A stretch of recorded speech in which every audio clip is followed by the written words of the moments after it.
Naghahanda na ang mga taga Northern Luzon sa paghagupit ng bagyong Lawi na posible mas malakas sa mga bagyong Karen at Ferdy. Saksi si Katrina Son.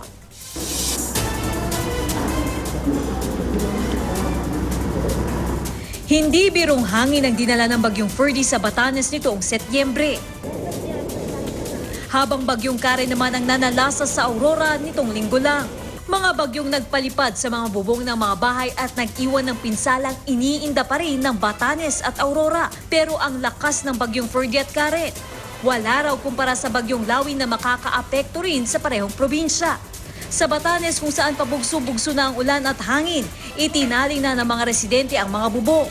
Kahit kasi hindi sila sasapulin tulad ng ginawa ng bagyong Ferdy, apektado pa rin sila dahil sa lakas ng bagong bagyo.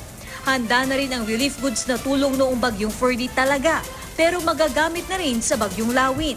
Pero problema ngayon ang Doppler radar na nasira ng bagyong Ferdy na magagamit sana sa pagmonitor ng bagong bagyo.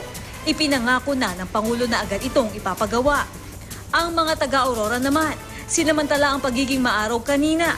Tinapos ang pag-aayos sa detour o alternate route na nag-iisang koneksyon ng Dingalan sa ibang lugar na sinira ng bagyong Karen. Tinapyas na rin ang mga sanga ng puno na maaaring mabalik kung bumagyo tulad ng nangyari nitong linggo. Habang ang mga bangka, itinaas at tinalian na para hindi mawasak ng malalakas na alon. Kahit kasi hindi sasapulin ng bagyo, posibleng lumapit ito sa Aurora. Kaya bukas may preemptive evacuation na. Maging ang ibang lugar tulad ng Baguio City, naghahanda na, inabisuhang maging ready sa paglikas sa mga taga City Camp Lagoon.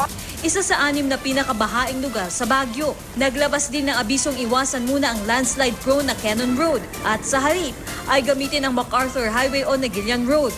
Handa na rin ang mga gamit ng La Union tulad ng mga jet ski at rubber boats para sa baha. Gayon din ang mga inimbak na malinis na tubig.